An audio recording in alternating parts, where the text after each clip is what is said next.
Se todo mundo já ouviu a história do profeta Jonas. Porém, quando a gente lê aqui, nós descobrimos para a nossa vida algo que corriqueiramente a gente pratica. Embora conhecemos a Deus, embora saibamos da sua vontade, nós praticamos isso, mesmo conhecendo a Deus e sabendo da vontade dele para a nossa vida. Preste atenção, aqui nós encontramos o chamado de Deus para a vida de Jonas. Ou seja, ele era um homem escolhido de Deus. Deus olhou para ele e viu que ele era portador de uma chamada. E quem tem chamada não tem escapatória. Quem tem chamada tem que procurar obedecer àquele que o chamou. Eu me lembro do que o apóstolo São Paulo disse, ele dizendo: olha, se eu anuncio o evangelho, não tenho de que me gloriar, pois me é imposta esta obrigação. Aí ele faz a conclusão dizendo: e ai de mim, se não anunciar o evangelho. A palavra ai é designativa de dor, de punição. Em outras palavras, o apóstolo São Paulo estava dizendo: se eu não pregar o evangelho, Deus me punirá. Se eu não pregar o evangelho, Deus vai cobrar de mim, porque me é imposta esta obrigação. E ai de mim se não anunciar o evangelho. Preste atenção, para Abraão, Deus disse: sai. Para Jonas, Deus disse: vai. E para os discípulos, Jesus disse: ficai. Lucas, capítulo 24, verso 49, ele diz: ficai, porém, na cidade de Jerusalém, até, não é para ficar até o dia da vinda dele, não é para ficar o tempo todo na igreja, mas ele diz: ó, ficai, porém, na cidade de Jerusalém. Põe lá, filho, 24, 49. Ó, ficai, porém, na cidade de Jerusalém. Até quando? Até Jesus voltar? Não. Até que do alto sejais revestidos de poder. Mas depois que ele deu essa ordem, já em seguida, lá no monte que ele havia designado aos discípulos, ele deu uma ordem imperativa, dizendo: ide por todo o mundo, pregai o evangelho a toda a criatura. Então, para Abraão, Deus disse: sai. Era um chamado. Para Jonas, Deus disse: vai. Para os discípulos, Jesus disse: ficai. Preste atenção, Jonas aqui, ele recebeu de Deus um chamado. Pastor, mas eu não sou Jonas. Você é. Você é um Jonas.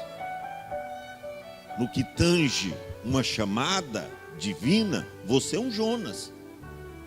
Mas preste atenção aqui, qual foi a atitude de Jonas.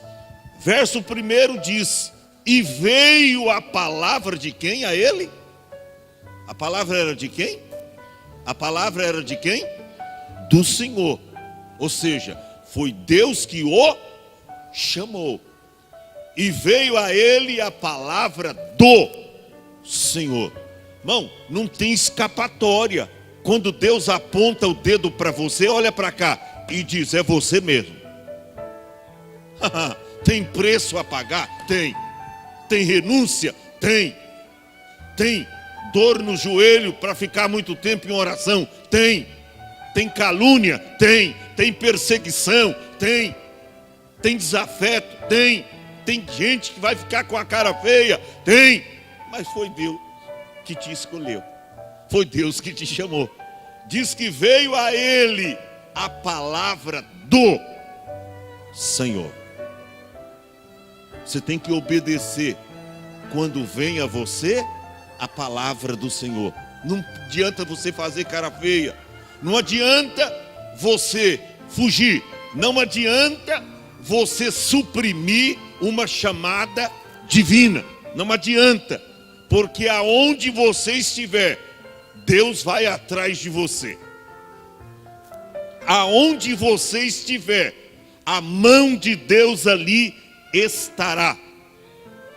Você vê que todos os chamados da Bíblia arrumaram uma desculpa. Jeremias disse: Senhor, eu sou uma criança. Deus disse: não diga que és uma criança, porque tudo aquilo que eu colocar na sua boca, tu falarás. Moisés diz: não, Senhor, eu não posso ser escolhido. Mas por quê? Eu sou pesado de língua, eu enrolo a língua, eu sou meio gago. Essa é a versão correta da interpretação. Eu sou meio gago. Deus diz: ó, se perguntarem quem te enviou, você vai tão somente dizer: o eu sou te enviou a voz. Ô irmão, não tem escapatória quando Deus chama alguém. Mas a Bíblia diz que veio a Jonas a palavra do Senhor. Aqui diz que ele era filho de Amitai ou Amitai, né? Dizendo: levanta-te, vai à grande cidade de Nínive e prega contra ela. Eu aprendo aqui algumas coisas. Primeiro, era para Jonas se levantar e ir à cidade de Nínive. A cidade de Nínive, naquela época, é uma das maiores cidades daquela região. Ela tinha mais de 120 mil homens, além de mulheres e crianças.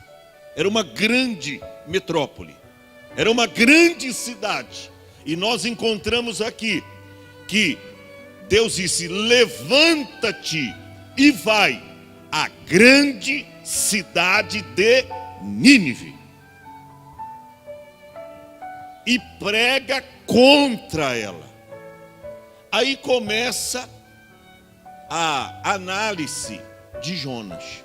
Primeiro, quando soou esta palavra, Nínive, ele rapidinho recorreu ao passado. Ele diz: o quê? Esse povo, os ninivitas, aqueles lá do começo, que levantou contra os meus pais, contra a minha nação, contra o meu povo Israel, esses ninivitas que são inimigos de Deus, agora Deus manda eu pregar para esse povo. Primeira coisa que subiu no coração de Jonas foi as atitudes dos ninivitas, que sempre eram cotados como inimigos número 1 do povo de Deus. Poxa, como é que Deus me manda para pregar para um povo rebelde? Um povo que é inimigo do meu povo. Isso soou nos seus ouvidos. Segundo, Deus disse: prega contra. Irmão, pregar a favor já não está fácil. Já não é fácil pregar a favor. Agora imagine pregar contra. Você vê que os pastores hoje, tem muita gente pregando o que o povo quer ouvir. E tem pastores por aí até ganhando bons salários para pregar o que o povo quer, o que o povo gosta de ouvir. Que Deus me livre disso. Eu nunca quero pregar ou ganhar grandes salários ou pequenos para pregar o que o povo quer ouvir. Pelo contrário, eu quero ser instrumento de Deus para pregar o que o povo precisa ouvir. Você vê que pregar a favor já não é fácil. Agora, imagine pregar contra. Jonas pesou tudo isso em sua balancinha. Ele diz: rapaz, Deus está me mandando primeiro para pregar para os inimigos, e ainda eu vou ter que pregar uma mensagem de juízo. Qual era a mensagem, pastor? Ainda 40 dias, Nínive será subvertida, ou seja, destruída, não existirá mais. Isso é fácil pregar uma mensagem? Você chegar aí para o pecador e dizer: você vai para o inferno, sem misericórdia. Deus diz que você vai para o inferno com a sua família. É fácil você pregar uma mensagem de juízo? Os pregadores hoje estão pregando o evangelho da prosperidade, do triunfalismo, do toma aqui, me dá lá, do troca-troca. Hoje é a mensagem que os pregadores estão pregando. Mas a mensagem de Deus que Ele mandou, que Ele ordenou, que Ele declarou para Jonas pregar, era uma mensagem de juízo.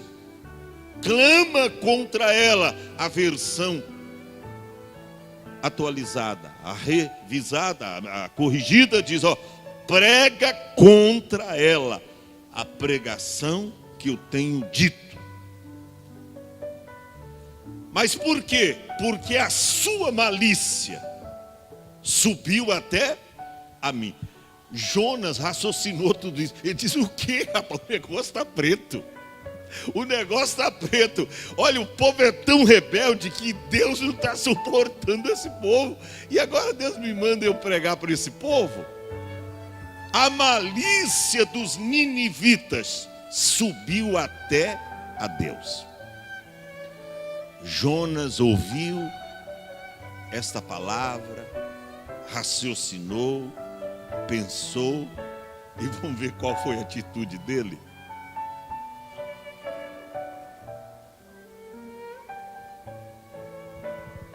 Verso 3: porém Jonas se levantou.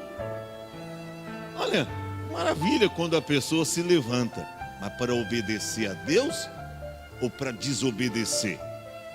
Maravilha quando a pessoa se levanta depois de uma palavra emitida por Deus, prontamente para obedecer, para fazer o que Deus ordenou, para praticar aquilo que Deus tem falado. A Bíblia diz: a primeira reação de Jonas foi boa. Jonas se levantou. Deus disse para ele o quê? Levanta-te, vai. Primeira parte, prontinho, ele fez. Levanta-te. Ele levantou, mas não para obedecer a Deus. Olha para cá. Tem gente que vem até a igreja, uma boa coisa. Tem gente que até ouve a palavra de Deus, uma boa coisa. Mas quando sai daqui, eles levantam para desobedecer. Não querem ouvir e pôr em prática as palavras de Deus. Jonas se levantou para quê? Para fugir da presença do Senhor. Ele levantou para quê? Para fugir. Tem muita gente que levanta, esboça até uma reação, esboça até uma atitude. Você pensa: fulano de tal até falou que vai fazer, mas só falou, mas não faz. Você vê que ele ouviu a ordem divina e não diz que não ia obedecer, mas a sua atitude provou que Jonas estava pronto para desobedecer uma ordem divina. E quem está pronto para desobedecer tem que estar pronto para arcar com as consequências de suas desobediências. A Bíblia diz que ele se levantou para fugir da presença de Deus. O senhor leu aí o Salmos 139. Irmão, para cá, gente. Quem vai conseguir esconder da presença de Deus? O salmista diz aí no Salmo 139, se eu subir no céu, o Senhor está aí. Se eu fizer a minha cama, colocar lá um espaçozinho no inferno, o Senhor está lá também. Os seus olhos estão lá. Se eu furar um buraco no chão, o Senhor está lá. Se eu entrar no meio do mar, o Senhor está lá. Como é que alguém vai conseguir fugir da presença de Deus? Deus está falando com alguém especificamente aqui. Talvez você é portador de uma chamada de Deus, mas ultimamente só tem fugido da responsabilidade. Não quer encarar. Não, eu vou deixar isso para mais tarde, para depois. Quem sabe quando eu ficar velhinho, bem velhinha, eu vou pensar nesse caso da chamada. Está pensando que Deus quer o seu bagaço? Ele te aceitará na sua velhice, mas Ele quer a sua juventude e o seu vigor hoje, para ser gasto na sua obra. Preste atenção, Ele se levantou para fugir da presença de Deus. E olha, preste atenção, quem se levanta para desobedecer a Deus, só desce. Repita assim após mim: quem desobedece, desce. Mas faz assim com o dedo, quem desobedece, desce. Eu tenho outro estudo sobre essa atitude de Jonas, que eu prego sobre o tema: as 7 descidas de Jonas. Quantas descidas? Ele desceu 7 vezes. Primeiro, ele desce a Jope, tá? Ele desce a Jope, preste atenção, era o porto que tinha ali. Ele desceu a Jope. Depois ele desce para dentro do navio, segunda vez. Depois ele desce aos lugares do porão, terceira vez. Depois ele desce a um sono profundo, 4 vezes. Depois ele desce para dentro do mar, quando os homens pegam Jonas e jogam ele lá no oceano, a 5ª vez. A 6ª vez ele desce ao ventre do grande peixe. Pastor, e a 7ª? Ele mesmo declara no capítulo 2, verso 3: eu desci ao profundo dos mares, eu desci ao inferno. Ele mesmo declara as 7 descidas de Jonas. Ou seja, quem desobedece, desce. Quem desobedece, desce. Olha, primeiro, a Bíblia diz: e descendo a Jope. Jope, onde estava o porto. Tinha um porto muito grande ali, da onde partia naquela época muitos navios, grandes navios, para vários lugares. A Bíblia diz que descendo ele a Jope, ele encontrou ali um navio que ia para Tarsis. Olha, quase que do outro lado do planeta, tá? Quase que do outro lado do mundo, vamos dizer assim. Porque Jope ficava num lugar, Tarsis ficava para outro lugar. Você vê a atitude de Jonas, irmão, a atitude de Jonas. Por quê? Porque Jonas estava querendo ir lá para a Espanha. Tarsis ficava ao sudoeste, né, numa costa, lá na Espanha. Naquele tempo, mais de 800 mil quilômetros para chegar lá em Tarsis. A Bíblia diz que ele, descendo a Jope, achou um navio que ia para Tarsis. E ele fez o quê? Pagou, pois, a sua passagem. Aqui eu aprendo algo também. Primeiro, que a gente não deve compartilhar nas desobediências das pessoas. Tem gente que tem medo de falar a verdade para o seu irmão. E sabe que o irmão está em desobediência, aí o outro vem até para murmurar da igreja, do ministério, para falar alguma coisa. E tem gente que compartilha. Tem gente que compartilha. E uma coisa, esse texto nos ensina. Primeiro, você não deve vender passagem para Jonas, porque vai sofrer ele e vai sofrer você. Segundo, não deixe Jonas entrar no seu barco. Vai sofrer ele e vai sofrer você. Tem gente que está sofrendo porque deixou Jonas entrar no seu barco.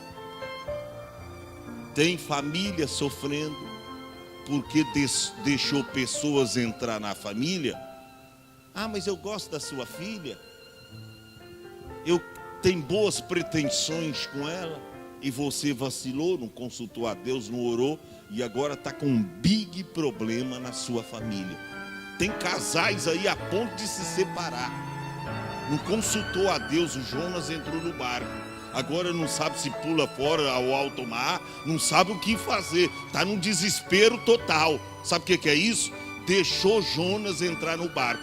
Quando não, você diz, eu estou indo para lá mesmo, né? Eu não estou indo, eu vou vender passagem. Cuidado para você não vender passagem para Jonas.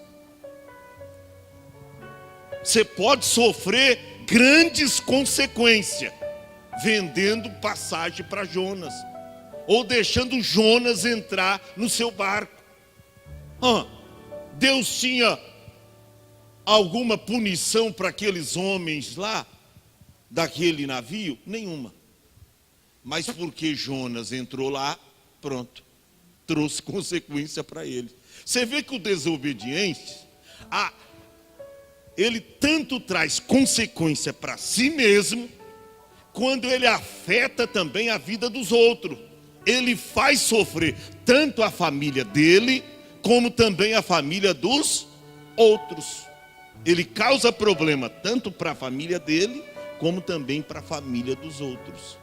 O que ele fez? A Bíblia diz que ele comprou passagem. Comprou passagem. Os homens não eram crentes, cristãos. Não tinha discernimento, mas você tem. Tem gente aí que entra em sociedade com Jonas. Estou falando assim para você entender. Entra em sociedade. Mas é irmãzinho da igreja. Ô irmão, tenha discernimento. Não é porque é da igreja que vai dar certo. E não é porque é do mundo que vai dar errado. Mas precisa tomar cuidado com o jugo desigual. Tem gente sofrendo aí porque entra em sociedade. Admite Jonas no barco. Não, mas ele vai investir também. Você vê que Jonas não adquiriu sua passagem de graça. Ele pagou. Tem gente que nem pagando deve andar com você, quanto mais de graça. Nem pagando. Você tem que... Você pode admiti-lo entrar na sua casa, comer com você, sentar na sua mesa. Preste atenção. Não se venda passagem para Jonas. Aqueles homens venderam. E não somente isso, venderam. Admitiram ele seguir viagem com eles para Tarso. O que ele fez? Achou o navio, comprou a sua passagem e desceu para dentro dele. Foi só Jonas entrar no barco e os problemas começaram. Foi só o desobediente entrar no navio e os problemas começaram. Será que você ainda não se apercebeu que a partir do momento que você começou a desobedecer, a murmurar contra tudo, contra tudo, a protestar, porque tem gente que tudo ele quer meter a colherzinha dele, ele quer, sabe, quando eu não posso ajudar, eu não vou estragar aquilo que está sendo feito, ou daquilo, sabe, sabe, você traz consequência, tem gente que traz problema para si próprio, que traz tempestade para si próprio. Por quê? Porque vende a sua passagem para Jonas, vende passagem para Jonas, ou admite Jonas entrar no seu barco, ou desobedece uma chamada de Deus. Olha o que aconteceu. Foi só Jonas entrar naquele navio, naquele barco, que os problemas começaram. Aparentemente estava tudo tranquilo, sim ou não? Eu acredito que tocou lá quando o navio vai sair, dá um apito, não dá? Tudo em ordem, tudo bonitinho. Olharam através da bússola a direção que eles iam ter. Se fosse nos dias de hoje, ia consultar o painel. Sem vento, sem tempestade, não vai ter chuva. Certamente nós vamos ter uma viagem tranquila, de bonança. Olharam tudo, tudo tranquilo. Mas foi só Jonas entrar no barco que os problemas começaram. Você não percebeu que a partir do momento que você admitiu essa pessoa na sua vida, os problemas começaram? Você não percebeu que a partir do momento que você contraiu esse relacionamento, o negócio está tudo conturbado? Quando você contraiu essa sociedade, quando você começou a fazer umas coisas erradas, você não percebeu ainda que a coisa tá tudo errado, fugiu dos seus controles? A Bíblia diz que Jonas então entrou no navio e foi com eles para Tarsis, fugindo da presença de quem? Do Senhor. Agora, vamos ver o verso 4. Mas o Senhor lançou sobre o mar um grande vento, e se fez no mar uma grande tempestade, de modo que o navio estava a ponto de se quebrar. Tem uma tradução de despedaçar. Olha o que um desobediente causa para ele e para as outras pessoas. Foi só ele entrar no navio, os problemas começaram. Às vezes eu fico pensando que tem gente lá que não serve o mesmo Deus que nós servimos e às vezes estão isentos de problema. É só um crente para lá, os problemas começam. Eu lembro de um homem aí que tinha um comércio e sabe, foi só começar a admitir, e ele era cristão. Ele disse, eu vou dar oportunidade para os crentes trabalhar. Foi só dar oportunidade para os crentes, pronto. A coisa mudou tudo. Porque uma boa parte de crente não gosta de trabalhar. Leva as coisas meio assim, meio empurrando com a barra. Sabe, tem crente que é assim mesmo. Quanto mais você quer ajudar ele, quanto mais você quer estender a mão, mais ele suga, mais ele não quer fazer. Ele não quer. Tem gente que é assim. Às vezes eu vou ajudar um cristão, porque, sabe, é bom a gente ajudar os domésticos da fé. É bom, mas muitas vezes, irmão, você está com Jonas dentro do barco. E às vezes aqueles que servem outros deuses não te causam problemas. Teve alguém que me disse, rapaz, eu não tenho sorte de contratar crentes. Mas por que, rapaz, todos os crentes que eu contrato? Ô, irmão, a gente não tinha que ser sal da terra e luz do mundo, sim ou não? Jonas entrou no barco, olha o big problema que ele causou para aqueles homens e para aquele navio. Deus mandou no mar. Quem mandou a tempestade foi Deus. Eu sempre digo que tem tempestade que Deus manda, tem tempestade que o diabo manda, e tem tempestade que o homem cria, tá? Essa aí foi Deus que mandou. A de Jó A Bíblia diz que aquela tempestade foi o diabo que mandou, aquele vento que veio dos 4 cantos do Oriente e caiu e jogou-se o telhado em cima dos mancebos que estavam ali no banquete. O diabo que mandou aquela tempestade. Eu digo para vocês, a vida é a maior escola. Se a gente não aprender com ela, a gente não aprende mais. A vida é uma grande escola. Ó, verso de número 5. Veja, então os marinheiros tiveram o quê? Medo. Jonas não teve medo, porque onde ele estava nessa hora? Dormindo. Ele não estava com medo. Quem estava dormindo, está tranquilo.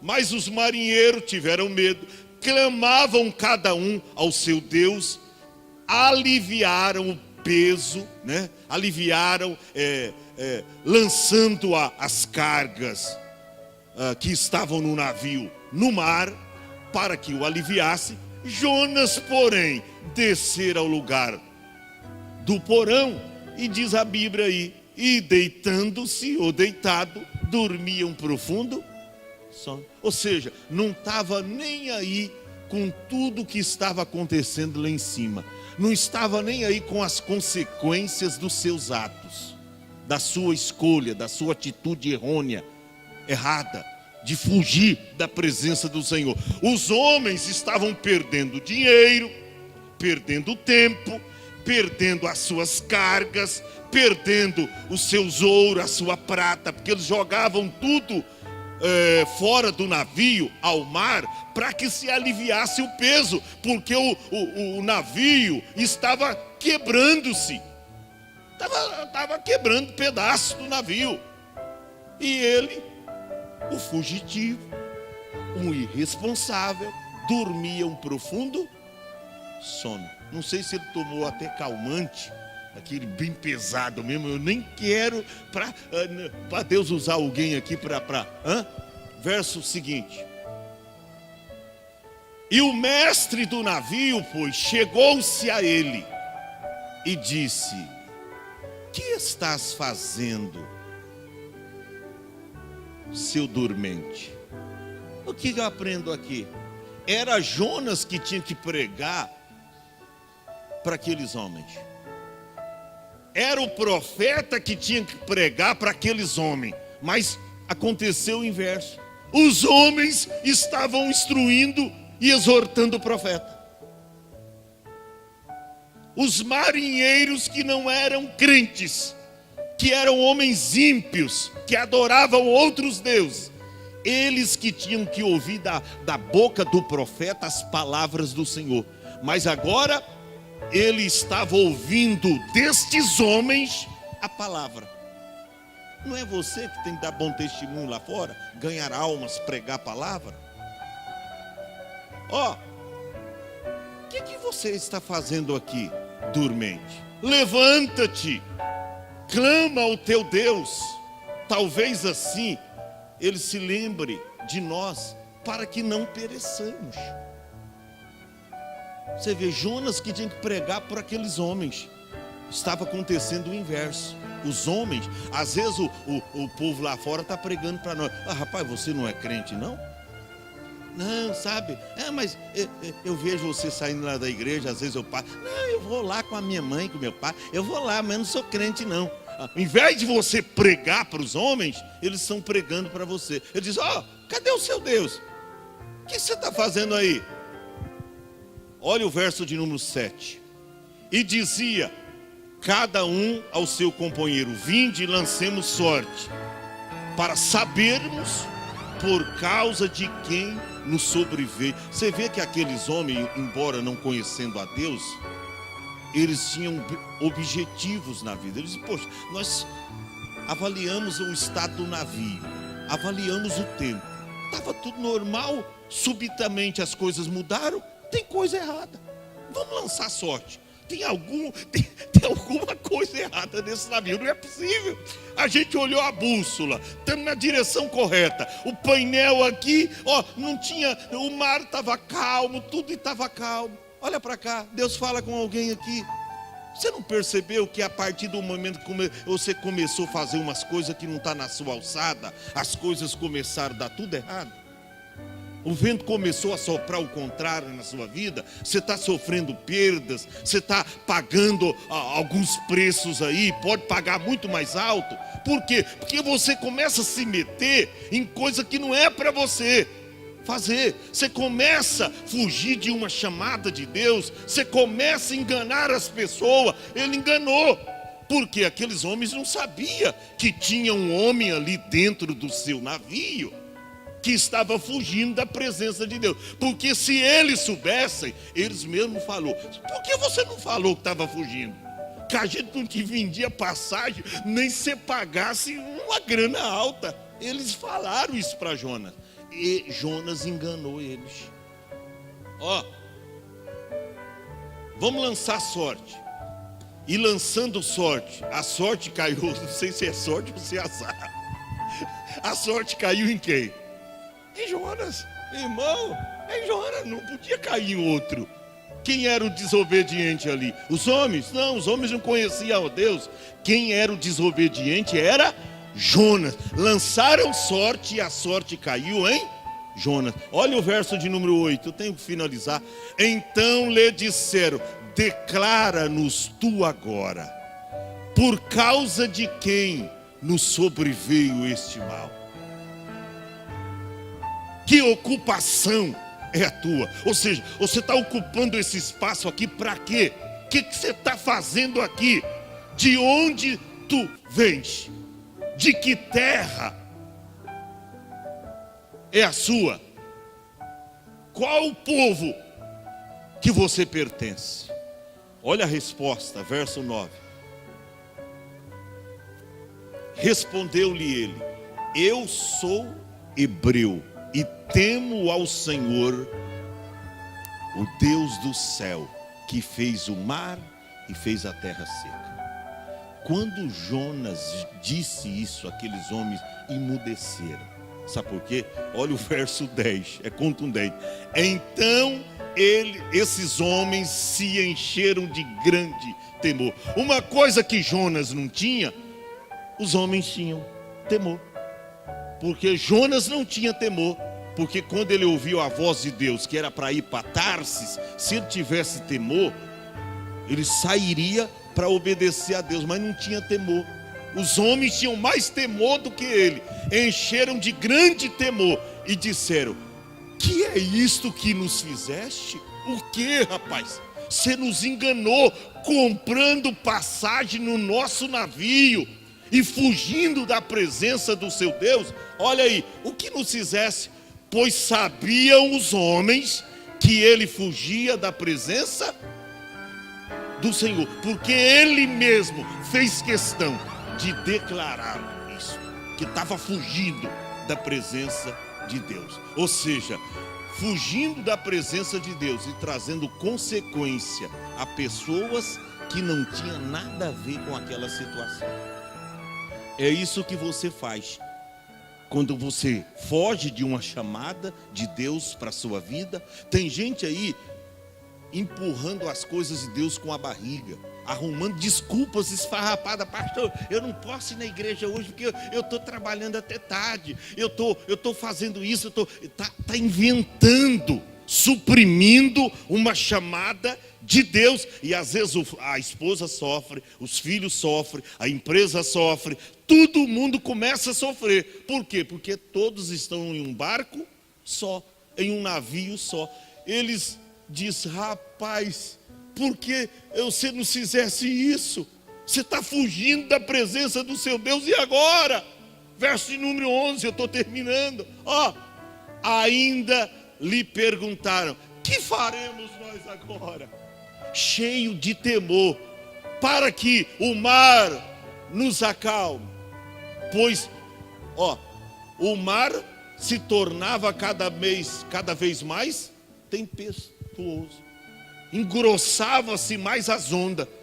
Ou seja, você não para analisar a sua situação de desobediente, o problema cresce, se avoluma mais, o mar se torna mais grosso, porque você não para para avaliar as consequências que já casou. Sabe que tem gente que está num despenhadeiro, está numa descida igual Jonas, desceu 7 vezes, e está ali, não para ver as consequências, pisa num, pisa no outro, desobedece um, desobedece outro, e tá descendo. Jonas não avaliou as consequências dos seus atos.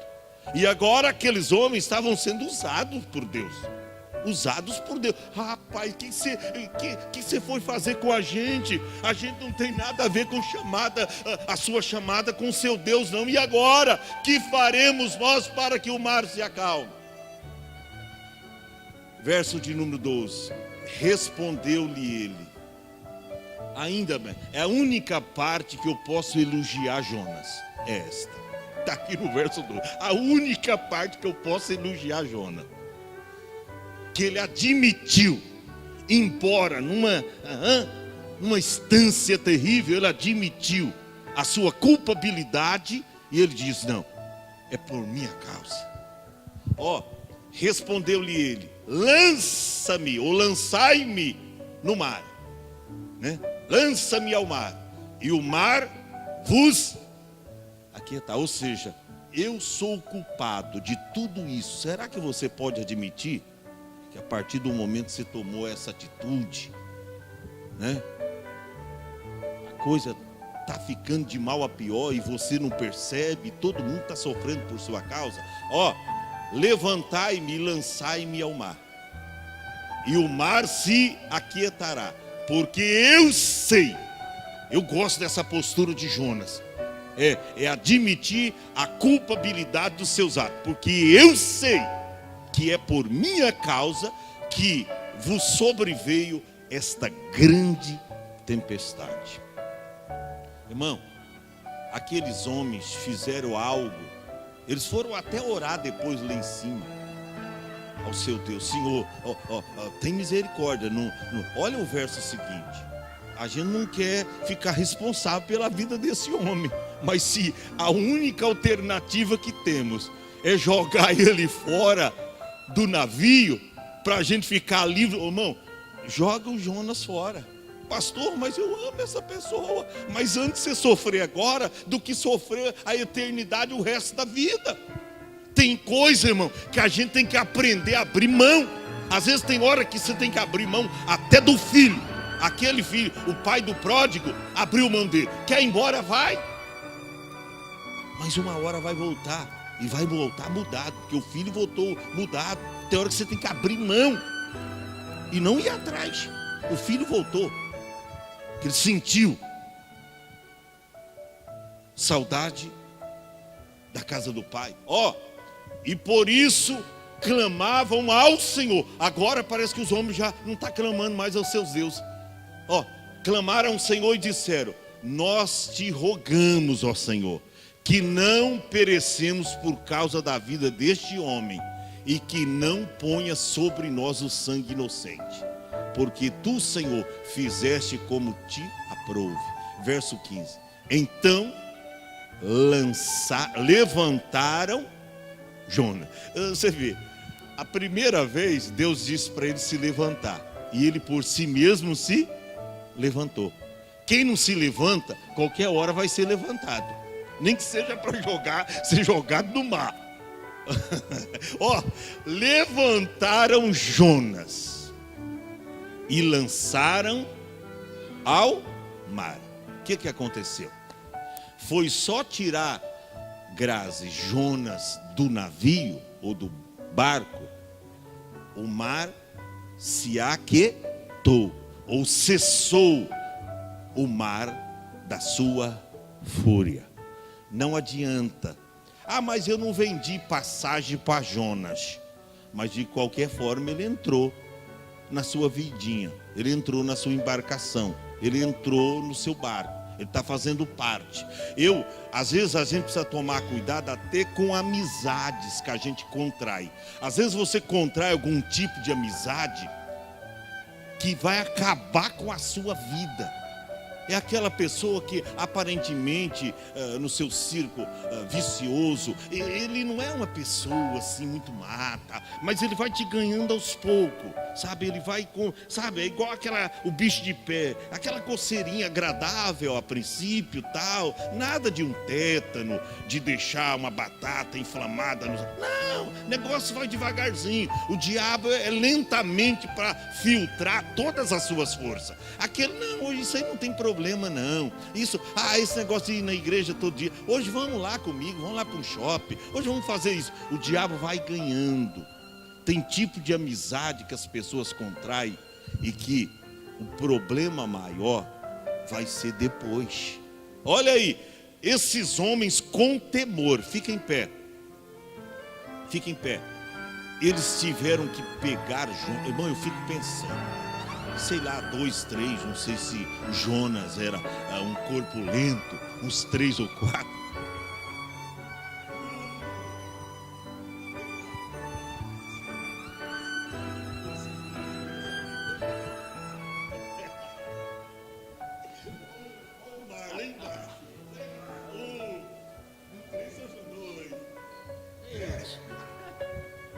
Perdia para cima, irmão, e o homem cai na água. Pastor, eu quero saber o segundo estágio da vida desse homem Jonas. Vem amanhã. Amanhã eu vou falar sobre Nínive ou a boboreira.